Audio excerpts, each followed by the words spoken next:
In Congress, July 4, 1776, the unanimous declaration of the 13 United States of America. When in the course of human events it becomes necessary for one people to dissolve the political bands which have connected them with another, and to assume among the powers of the earth the separate and equal station to which the laws of nature and of nature's God entitle them, a decent respect to the opinions of mankind requires that they should declare the causes which impel them to the separation. We hold these truths to be self-evident, that all men are created equal, that they are endowed by their Creator with certain unalienable rights,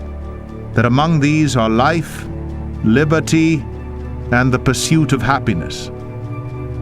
That to secure these rights, governments are instituted among men deriving their just powers from the consent of the governed. That whenever any form of government becomes destructive of these ends, it is the right of the people to alter or to abolish it, and to institute new government, laying its foundation on such principles and organizing its powers in such forms as to them shall seem most likely to affect their safety and happiness. Prudence indeed will dictate that governments long established should not be changed for light and transient causes, and accordingly all experience hath shown that mankind are more disposed to suffer while evils are sufferable than to right themselves by abolishing the forms to which they are accustomed. But when a long train of abuses and usurpations pursuing invariably the same object evinces a design to reduce them under absolute despotism,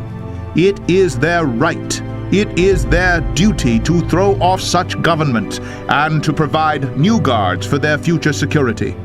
Such has been the patient sufferance of these colonies, and such is now the necessity which constrains them to alter their former systems of government. The history of the present King of Great Britain is a history of repeated injuries and usurpations, all having in direct object the establishment of an absolute tyranny over these states. To prove this, let facts be submitted to a candid world. He has refused his assent to laws, the most wholesome and necessary for the public good. He has forbidden his governors to pass laws of immediate and pressing importance, unless suspended in their operation till his assent should be obtained. And when so suspended, he has utterly neglected to attend to them. He has refused to pass other laws for the accommodation of large districts of people, unless those people would relinquish the right of representation in the legislature, a right inestimable to them and formidable to tyrants only. He has called together legislative bodies at places unusual, uncomfortable, and distant from the depository of their public records for the sole purpose of fatiguing them into compliance with his measures. He has dissolved representative houses repeatedly for opposing with manly firmness his invasions on the rights of the people. He has refused for a long time after such dissolutions to cause others to be elected, whereby the legislative powers, incapable of annihilation, have returned to the people at large for their exercise, the state remaining in the meantime exposed to all the dangers of invasion from without and convulsions within. He has endeavored to prevent the population of these states,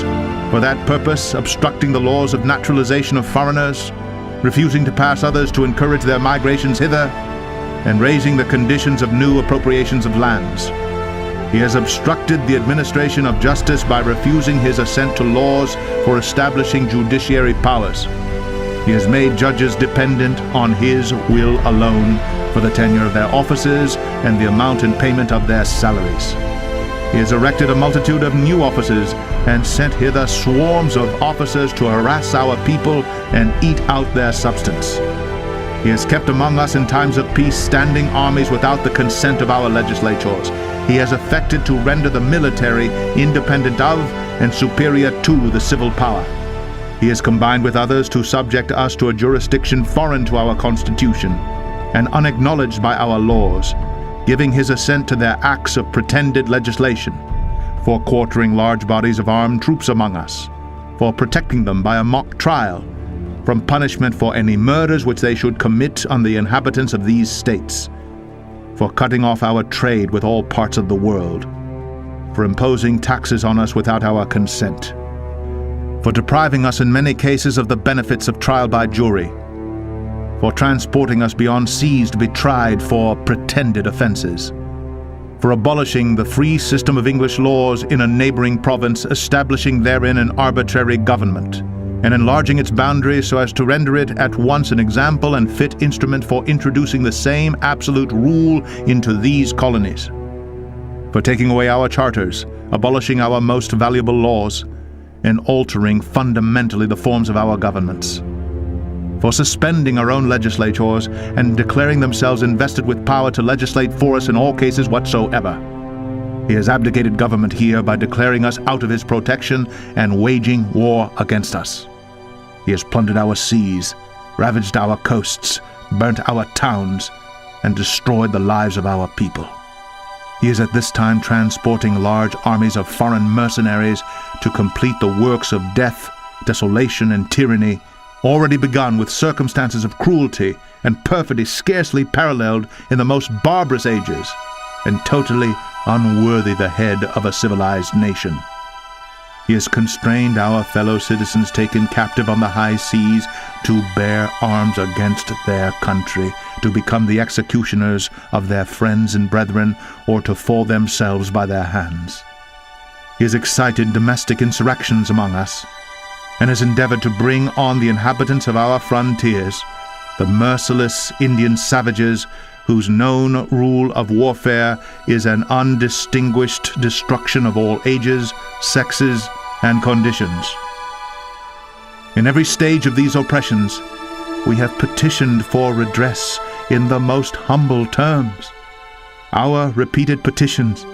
have been answered only by repeated injury. A prince, whose character is thus marked by every act which may define a tyrant, is unfit to be the ruler of a free people. Nor have we been wanting in attention to our British brethren. We have warned them from time to time of attempts by their legislature to extend an unwarrantable jurisdiction over us. We have reminded them of the circumstances of our emigration and settlement here. We have appealed to their native justice and magnanimity, and we have conjured them by the ties of our common kindred to disavow these usurpations, which would inevitably interrupt our connections and correspondence. They too have been deaf to the voice of justice and of consanguinity. We must, therefore, acquiesce in the necessity which denounces our separation and hold them, as we hold the rest of mankind, enemies in war, in peace friends. We, therefore, the representatives of the United States of America, in General Congress, assembled,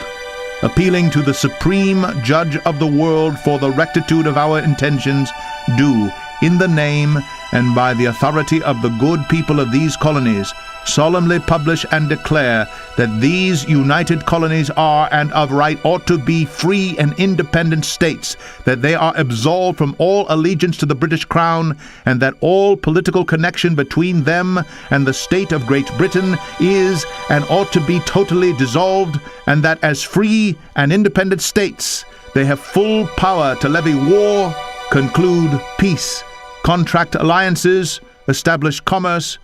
and to do all other acts and things which independent states may of right do. And for the support of this declaration, with a firm reliance on the protection of divine providence, we mutually pledge to each other our lives, our fortunes, and our sacred honor.